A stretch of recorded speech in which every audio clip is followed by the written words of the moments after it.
Bonjour à tous et bienvenue dans Leaders Talk. Vous le savez, c'est l'émission qui vous fait découvrir des personnalités inspirantes qui peuvent vous accompagner, vous épauler, que ce soit dans votre carrière ou pour le développement de votre entreprise. Et notre expert du jour s'appelle Maître Gauthier Chevalier. Bonjour. Bonjour et merci pour l'invitation. Avec un grand plaisir, on va parler avec vous de négociation de départ et de droit du travail, particulièrement pour les salariés expatriés. Je rappelle que vous êtes avocat fondateur du cabinet CHG Avocat, négociateur en droit du travail particulièrement. Qu'est-ce qui vous a engagé justement à aller sur ce terrain-là particulier? Alors un constat très simple, le délai de justice. Il faut compter en moyenne au minimum 5 années pour avoir une décision définitive d'une cour d'appel. Et dans les dossiers plus techniques que l'on gère, c'est-à-dire les cadres dirigeants et les cadres expatriés, ces deux catégories-là, on est plutôt sur 7 années et ça peut aller jusque 10 ans. L'idée, et ce n'est pas l'ADN des avocats, du coup, c'est vraiment de développer une partie plus consensuelle, plus rapide, plus efficace avec des négociations de départ. Donc, quand l'entreprise souhaite se séparer d'un cadre dirigeant ou cadre expatrié, on se met autour de la table, on discute et on trouve une solution rapidement. Alors justement, c'est drôle ce que vous nous dites, enfin drôle si on peut dire.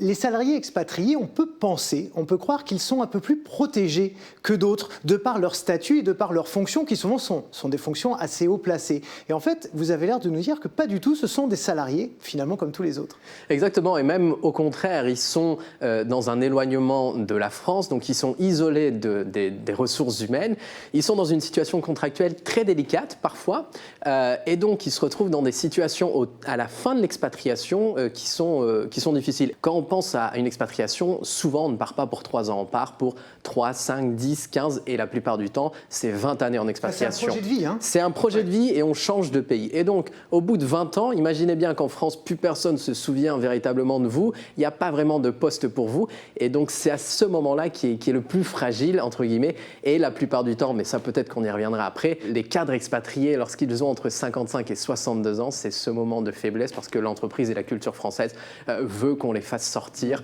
même s'ils sont encore extrêmement performants. Alors, quelle est votre philosophie dans ce genre de cas pour qu'il y ait une relation gagnant-gagnant finalement entre le salarié expatrié et l'entreprise ? Alors, c'est ce qu'on appelle une négociation participative. Pour le cadre expatrié ou le cadre dirigeant, c'est une solution rapide, un package financier intéressant, mais aussi et surtout dans un environnement qui soit paisible, apaisé. Pourquoi ? Parce que la plupart du temps, ils ont fait toute leur carrière dans la même entreprise et leur réseau, c'est l'entreprise. Et donc, lorsqu'on protège le réseau, on leur permet soit de continuer de travailler avec l'entreprise en tant que consultant indépendant, je l'ai vu, on a négocié des départs et derrière, ils continuaient mais en indépendant, soit de continuer à travailler avec des personnes qui elles-mêmes vont quitter l'entreprise. Et donc, c'est extrêmement important. Si on a un contentieux pendant 7 ans extrêmement tendu, il n'y a pas de communication de départ, il n'y a rien de tout ça et donc on perd ce réseau. Pour l'entreprise, l'intérêt, c'est une vraie visibilité, c'est-à-dire qu'elle n'a pas besoin de provisionner pendant 7 à 10 années des sommes démultipliées par le nombre de contentieux. Et surtout, les 2 points les plus intéressants, ce qui intéresse les entreprises, il faut être honnête, c'est la confidentialité. Elle vient mettre une chape sur tout ce qui s'est passé. Et la réputation qui est liée à la confidentialité, c'est-à-dire qu'on insère des clauses, ce que les Américains appellent des non-bitching clauses, des clauses de non-dénigrement. C'est très intéressant. Il y a des cas assez fameux de même harcèlement moral ou sexuel sur des cadres expatriés ou des cadres dirigeants. Vous avez une transaction, l'entreprise s'assure de sa réputation. C'est un peu un effet là, négatif des négociations, mais ça fait partie un petit peu de ce qu'on fait. Alors, on en parlait à l'instant. Il y a des cadres expatriés qui sont poussés gentiment vers la sortie quand ils ont un certain âge, mais il y a aussi d'autres cas dans lesquels vous intervenez. Est-ce que vous pouvez nous les préciser ? Oui, alors, on a par exemple pour un expatrié, j'ai 2 cas en tête. Le premier, c'est un expatrié qui était aux États-Unis. En janvier dernier, il nous contacte. Son expatriation se terminait dans 6 mois. Il avait 20 ans d'ancienneté. Il se rapprochait de cet âge un petit peu limite et dangereux. Il savait qu'il n'y avait pas de prolongation de son expatriation et il savait qu'en France, il n'aurait aucun poste de réintégration. Qu'est-ce qu'il a fait ? Il nous a contactés en amont. Ce qu'on a fait, c'est qu'on a construit un dossier. On a envoyé beaucoup d'emails en restant, nous, en sous-marin, mais sous son nom. Ce qui fait qu'on a eu pas mal d'éléments probatoires. Lorsque la société s'est réveillée un petit peu au dernier moment pour dire on va vous réintégrer en France, c'était trop tard. On avait un dossier suffisamment fort au contentieux. On a eu une négociation rapide. Ça, c'est, on va dire, un cas classique. Mais il y a un autre cas que j'aime bien, qui est beaucoup plus humain. Un expatrié qui était en Nouvelle-Zélande, 25 ans d'ancienneté. Il avait fait 1 année en France, 24 ans d'expatriation dans divers pays. Il est en Nouvelle-Zélande à la tête de la filiale d'un groupe français avec sa femme et ses 3 enfants. Le DRH l'appelle et lui dit dans 3 semaines, il faut que tu sois à Vancouver, au Canada, pour reprendre la filiale canadienne qui va mal. Lui ne voulait absolument pas. Partir en pleine année scolaire, laisser ses enfants, c'était impossible. Il nous contacte et il me dit quelles options j'ai. Est-ce qu'il est obligé, petite parenthèse, est-ce qu'il est obligé d'accepter alors? Sa seule option, s'il refusait, c'était de revenir en France. Mais de revenir en France sur un poste équivalent à celui qu'il avait 25 ans avant. Donc en fait, intrinsèquement, il était obligé d'accepter. Et il avait déjà changé comme ça 3-4 fois en 5 ans. Et c'était assez pesant. Il m'a contacté. On a fait une négociation en restant très discret. Et donc, il a dit, j'accepte le poste à Vancouver pendant 2 ans. Mais à la fin, vous me réintégrez en France sur un poste à mon niveau hiérarchique actuel. Ça, c'était en 2022. Les 2 années sont extrêmement bien passées. À la fin, l'entreprise lui a dit « Bon, ça s'est bien terminé, on va vous réintégrer. On n'a pas de poste parce que c'est que des postes COMEX. » Et donc là, on a eu une super négociation pour lui. Il faut savoir que ce qui se passe aujourd'hui, parfois, est préparé 2 à 3 ans en amont. Donc il faut vraiment avoir une vision anticipée au maximum. C'est ça le conseil que je donnerais. Alors, on a vu les États-Unis. Vous nous parlez de la Nouvelle-Zélande. Ouais. À chaque fois, vous devez connaître le droit de ce pays en question. Et vous en avez plein d'autres. Je crois que vous allez nous les citer. Comment vous faites pour être pertinent dans chacun des pays et des continents dans lesquels vous êtes, où le droit est tellement différent, et la culture aussi. C'est pas que le droit, c'est la culture, c'est le relationnel sont si différents.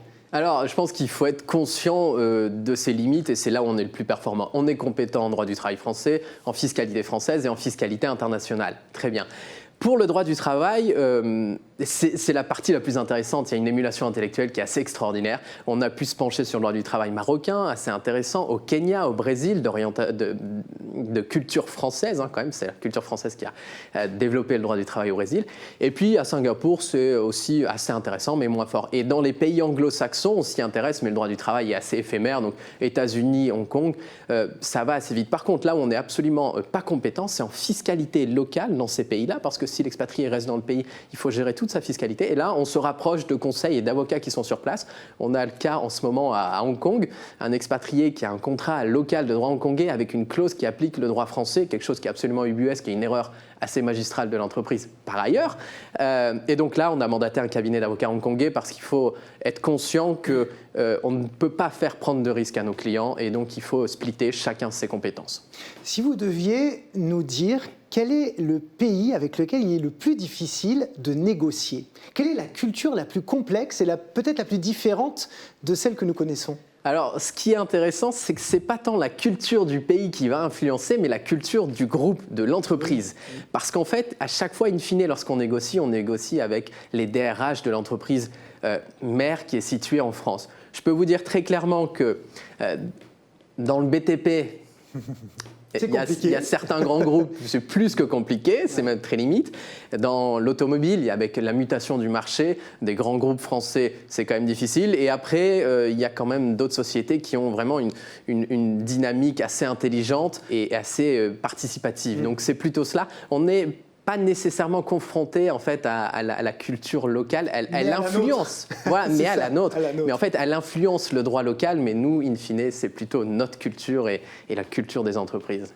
Alors, dans ce genre de cas, les cadres expatriés parfois détiennent des stock options. Ouais. Qu'est-ce qui se passe au moment de la rupture de leur contrat, au moment de vos négociations, quand ils en ont? Est-ce qu'ils les perdent ou est-ce qu'ils peuvent quand même les garder ou en faire quelque chose? C'est un point d'achoppement qu'on retrouve dans toutes les négociations. Oui, mais les gens investissent, donc ils ont l'impression qu'on les dépossède. Absolument, et c'est une rétribution de leurs efforts durant 25 ans. En fait, c'est une sorte de bonus un petit peu déguisé, et on arrive à des montants parfois qui représentent plusieurs millions. Donc c'est pas négligeable, et ça s'applique pour les cadres dirigeants en France ou les cadres expatriés. Le schéma est le même. Si vous êtes licencié et qu'il n'y a pas de motif, donc on est sur un licenciement sans cause réelle et sérieuse, en jurisprudence, vous obtenez une indemnité pour préjudice de perte de chance de lever les actions. Donc en fait, on vous donne ces actions, mais l'acquisition est qu'en 2025, 2026, 2027, vous les perdez, vous avez une indemnité. Dans les négociations, on doit intégrer tous ces éléments-là. Et c'est pareil, la culture des entreprises influe. Alors pour les expatriés, c'est encore plus délicat parce que si vous avez perçu des stock options dans un pays et que l'acquisition définitive se fait dans un autre pays, là, il y a la fiscalité internationale qui vient répartir le pouvoir d'imposition et on rentre dans des schémas qui sont extrêmement compliqués. Et vous vouliez profiter de votre passage sur le plateau pour donner justement des conseils pratiques à tous ceux qui nous regardent et qui se diraient « Tiens, moi, l'expatriation, ça me tente ». attention, c'est un peu plus compliqué que juste le bonheur d'y aller, ou en tout cas le fantasme qu'on s'en fait. Quels sont les conseils que vous pourriez nous donner? J'ai 5 conseils parce que l'idée, c'est de ne pas avoir affaire à recourir à un avocat. 5 conseils. Le premier, lorsque vous êtes en expatriation ou qu'on vous propose un contrat purement local, ne le signez jamais tel quel. Parce qu'après, nous, on ne pourra plus faire grand-chose. Il faut inclure une clause de réintégration. Ça, c'est le premier conseil et c'est le piège qui se présente le plus. Le deuxième, c'est au moment même de partir, avant de partir ou lorsque vous changez de pays, négociez cette clause de réintégration parce que tout dépend de cette clause-là. Et l'idée, c'est d'inclure une réintégration en France à la fin de l'expatriation, mais en tenant compte de l'expérience et du niveau acquis à l'étranger. Si Donc vous à faites chaque ça, fois qu'on change de pays, on renégocie. alors, si vous l'avez bien négocié la première fois, vous la maintenez, la clause, en fait, parce qu'en fait, on tient compte de l'expérience qui s'accumule. Le problème, c'est que si vous ne l'avez pas bien négocié dès le départ, c'est là où il faut réagir. Ça, c'est le deuxième conseil. Le troisième conseil, soyez très vigilants si vous avez entre 55 et 62 ans. Et je ne sais pas pourquoi, mais il y a une barrière des 57 ans. 90% de nos clients ont entre 55 et 62 ans. Mais il y a peut-être la moitié de ces clients à 57 ans, on les met dehors. Donc ça, c'est le troisième conseil. Soyez vigilants aux signaux négatifs, parce qu'il faut anticiper au mieux le dossier. Le quatrième, c'est que si vous avez fait une expatriation et que vous voulez négocier un package, faites-le lorsque vous êtes encore en expatriation. Ne revenez pas en France à signer un contrat. Vous allez diviser votre indemnité par 2, par 3 ou par 4. Et le dernier conseil, choisissez, si vous en avez véritablement besoin, un avocat avec lequel vous avez un intuitu personnel très fort. Il y a une relation de confiance qui doit se nouer entre le client et l'avocat et c'est ça qui va faire une bonne négociation. Et c'est très important, et moi je le dis toujours aux clients qui me consultent, allez voir d'autres avocats, choisissez celui qui vous convient le mieux. La force de la négociation, elle dépend de cette relation. Pour terminer, je voudrais évoquer ce savoir-faire que vous avez bâti en guerre économique. Vous êtes formé sur ces sujets-là et de quelle manière ça vous rend peut-être plus pertinent? Alors, il y a la guerre économique et l'intelligence économique. L'intelligence économique, c'est une formation qui me tenait à cœur. En fait, on va utiliser l'OSINT, l'Open Source Intelligence, c'est-à-dire récupérer toutes les données qui sont en libre accès sur Internet et vous pouvez avoir absolument toutes les données que vous souhaitez dans un cadre parfaitement légal. On compute ces données et en termes de négociation, ça nous donne un poids extrêmement fort et on s'en sert dans la négociation. Ça, c'est sur, on va dire, l'intelligence économique. La guerre économique, c'est un sujet qui me tient à cœur, dont on ne parle pas assez. Je pense que tout le monde se rappelle de l'affaire Alstom en 2012, 2013, 2014. Sinon, je fais un court rappel. Frédéric Pierucci était un cadre dirigeant de Alstom. Il était expatrié, il était à Singapour. Il fait un voyage aux États-Unis, il est arrêté à JFK, les Américains le mettent en prison préventive de haute sécurité pendant 2 ans. Il était à Manhattan, sa cellule était sous celle d'El Chapo Guzman, le narcotrafiquant le plus connu du Mexique, pour vous dire l'importance. Et en fait, qu'ont fait les États-Unis ? Ils se sont servis de lui comme levier pour mettre une pénalité à Alstom Energy et racheter toute la technologie d'Alstom Energy via General Electric. En fait, c'est ce qu'on appelle la guerre économique. C'est piloté par le Department of Justice des États-Unis. Et en fait, ils vont cibler les entreprises européennes qui fonctionnent très bien et ils vont les racheter à faible coût, garder cette technologie. Il faut savoir qu'Alstom Energy avait directement ou indirectement la main sur la moitié des centrales nucléaires dans le monde. Vous pouvez mettre un pays dans le noir. C'est un pouvoir diplomatique extrêmement fort. Les Américains l'ont compris. Ils l'ont fait avec Alstom, ils l'ont fait avec Siemens, ils l'ont fait avec Nokia, avec toutes les grandes entreprises. Qu'est-ce qui s'est passé pour ce cadre expatrié? Lui, il a passé 2 ans et même un petit peu plus, in fine, en prison et un petit peu en otage. Comment font les États-Unis pour utiliser ça? Ils ont ce qu'on appelle le FCPA, le Foreign Corrupt Act Practice, qui est une loi américaine des années 70 et qu'ils appliquent de manière extraterritoriale. Il faut savoir que c'était une entité française qui négociait un contrat en Indonésie. Donc Alstom négociait avec une entité publique en Indonésie pour une centrale. Les Américains ont dit il y a un cas de corruption qui est peut-être avéré, mais ils ont dit nous on va appliquer notre droit sur un contrat qui se passe entre une entité française et sur le territoire indonésien. C'est absolument ubuesque. On ne voit pas la France dire on va appliquer notre code du commerce à une entreprise américaine qui fait du commerce avec le Canada. Ça, c'est de la guerre économique. Les Anglais s'y sont mis, la France essaye de s'y mettre un peu défensivement, mais c'est trop mou. On a la loi Sapin 2. Le nom de la loi donne déjà un petit peu la force qu'on peut y attribuer. Les Chinois vont le faire, les Indiens vont le faire. Et donc, dans les prochaines années, ce sujet de guerre économique, c'est vraiment un sujet qui est très important. C'est post-guerre froide. On est passé sur une guerre économique. Il faut en être conscient. Si vous êtes un cadre avec un mandat social, il faut se protéger de ces situations-là. Merci beaucoup infiniment Gauthier Chevalier d'être venu nous voir aujourd'hui, avocat fondateur du cabinet CHG Avocat, et donc pour nous parler de tout ce que vous pouvez faire pour les cadres expatriés et négocier leurs conditions de départ. Merci encore. Merci à vous. Merci à vous chers amis d'avoir suivi cette émission. On se retrouve très vite sur Forbes.fr. Bye bye.